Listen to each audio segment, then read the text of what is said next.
আমাদের দেশে কেউ মারা গেলে চল্লিশা বা জমাত খাওয়ানো হয়, এটা জায়েজ আছে কিনা?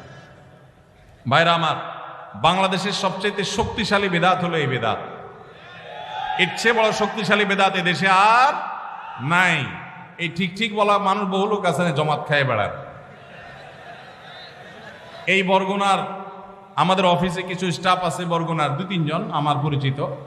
তো এরা, আমি শুনছি যে তাদের একটা গ্রুপ খুলছে, তারা ফেসবুকে না যেন হোয়াটসঅ্যাপে গ্রুপ খুলছে, জমাত খাওয়ার গ্রুপ। কোথায় কখন কে মরে, কোথায় কার মরার খাওয়ান হয়, ওই গ্রুপে জানাই দিলে সবাই দলে দলে সেখানে চলে যায়। এটা তারা এক এক ইউনিয়নের এক একজন মিলে এটা করছে, যাতে কোনো ইউনিয়নের জমাত যাতে মিস না হয়। তো ভাই, এটা হলো সবচেয়ে শক্তিশালী বিদআত। কেন? আমি একটা কথা প্রায় বলি, আপনি গুগলে গিয়ে, সবার হাতে হাতে এখন আজকাল মোবাইল আছে, স্মার্টফোন আছে, গুগলে গিয়া শ্রাদ্ধ লিখে সার্চ দিবেন, তালিব্যস রফালা আকার দয়ের পিঠে বড় ধ, শ্রাদ্ধ। শ্রাদ্ধ লিখে যদি আপনি সার্চ দেন, আপনি দেখবেন সার্চের যে রেজাল্ট আসবে আপনার চোখ খুলে দিবে। কি?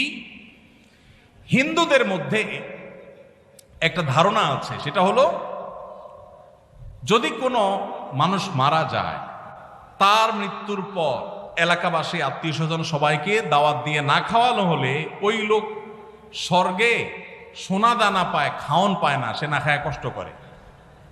এই জন্য ওই লোকের জন্য যে খানা দানার আয়োজন করে, ওই অনুষ্ঠানের নাম হলো শ্রাদ্ধ। ওইটার নাম কি ভাই?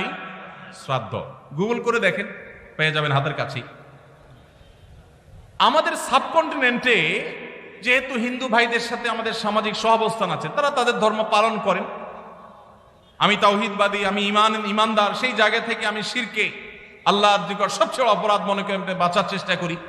কিন্তু তারটা তিনি করেন, তারটা তিনি করে, এটা তার ব্যাপার। কিন্তু তাদের সাথে মিশার ফলে তাদের অনেক সংস্কৃতি আমাদের মুসলমানদের মধ্যে চলে আসছে, আমরা টেরও পাই নাই।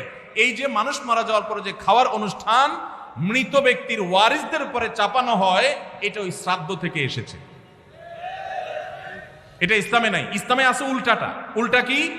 একটা মানুষ মারা গেছেন, নবী সাল্লাল্লাহু আলাইহি সাল্লাম বলেছেন অমুক মারা গেছেন, তার পরিবারের লোকদের জন্য তোমরা খাবারের ব্যবস্থা করো। কেন? কারণ তাদের রান্না করার মতো মানসিক অবস্থা নাই। আমরাও সেটা করি, অবশ্য আপনারাও করেন। কেউ মারা গেলে তার আত্মীয় স্বজন, তার ছেলে মেয়ে বউ বাচ্চাদেরকে খাওয়ান দাওয়ান দেন, 2 দিন 3 দিন একটু খাওয়ান টাওয়ান পাঠান, এরপরে 40 দিনের দিন সুদে আসলে একসাথে উঠায় নেন। কি বলেন? খাবার পাঠান গামলায় করে একটু, আর খাওয়ার সময় গোটা গরুটা খেয়ে ফেলেন এলাকার মানুষ। বাপ মারা গেছে, আপনি খুশি না বেজার? খুশি না বেজার?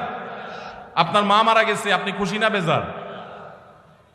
যদি বেজার হন, খাওয়ানোর যত অপশন আছে, খাওয়ানোর যত উপলক্ষ আছে মানুষ খাওয়ানোর, এটা খুশি হয়ে না বেজার হইয়া?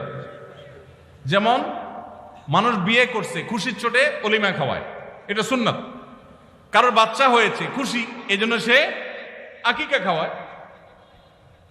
কারোর ছেলেটা পাস করছে, সে খুশি হয়েছে, এজন্য সে আটার দলা খাওয়ায়, মিষ্টি খাওয়ায়। কিন্তু আপনার বাবা মারা গেছে, আপনার তো মনের কষ্ট। আপনি যেভাবে জিয়াফত দিচ্ছেন, আপনি যেভাবে মেজবানি খাওয়াচ্ছেন, এটা দেখে তো মনে হচ্ছে আপনি অনেক খুশি যে বাপটা চলে গেছে, এখন জমি জমার ভাগযোগগুলো আমরা পাবো। এই উসিলা সবাই খাওয়াই। আল্লাহ আমাদেরকে হেদায়েত দান করুন। শক্তভাবে এই বেদাত আমাদের সমাজ থেকে দূর করতে হবে ইনশাআল্লাহ। আমাদের সচেতন হতে হবে। আপনার বাবা মা মারা গেছেন, ওনাদের জন্য আপনি কি করবেন? দোয়া করবেন, ইস্তেগফার করবেন, চোখের পানি ফেলবেন, দান সাদাকা করবেন। মাদ্রাসায় এতিম গরিব ছাত্ররা আছে, একবেলা খাবার টাকা দিয়ে দেন। মসজিদে কিছু ইট কিনে দেন, মসজিদের জায়গা কিনবে, সেখানে টাকা দিয়ে দেন। একজন গরিব মানুষকে কিছু টাকা দিয়ে দেন। মুর্দার তরফ থেকে সাদাকা করলে তার সব মুর্দা পায়, সেটা আপনি করেন। কিন্তু এই যে অন্য ধর্মের মানুষদের মতো করে খাবার অনুষ্ঠান যেটা করছেন, এটা সুন্নাহর খেলাফ। সুন্নাহ হলো মৃত ব্যক্তির পরিবারকে খাওয়ানো, তাদের কাছ থেকে খাওয়াটা সুন্নাত নয়। আল্লাহ আমাদেরকে বুঝার তৌফিক দান করুন।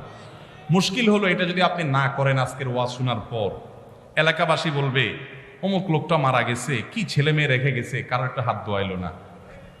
বলবে কি না বলেন? কেন আপনার হাত আরেকজন ধোয়াইতে হবে? আপনার হাত কি লুলা হয়ে গেছে? হ্যাঁ, আরেকজন হাত ধোয়াইতে হবে, নিজের হাত নিজে ধুতে পারেন না? হাত ধোয়ানো মানে খাওয়ান আর কি, তাই না? এলাকাবাসী বহু কিছু বলবে, কিন্তু আপনি অটল থাকবেন যে আমি ইনশাআল্লাহ এগুলা করব, আমার বাবার জন্য মায়ের জন্য যেটা করলে সওয়াব হবে সেটা আমি করব। নবীজি সাল্লাল্লাহু আলাইহি সাল্লামের কাছে এক সাহাবী এসে বলছেন, ইয়া রাসূলুল্লাহ, আমার মা মারা গেছেন, আফা আহুজ্জু আনহা, আমি কি তার পক্ষ থেকে হজ করতে পারি? নবীজি বলেছেন, নাম, অবশ্যই করতে পারো। এগুলো হলো সুন্নাত। আমরা সুন্নাত বাদ দিয়ে এখন বেদাতকে আলিঙ্গন করে ফেলেছি। আল্লাহ আমাদেরকে হেদায়েত দান করুন।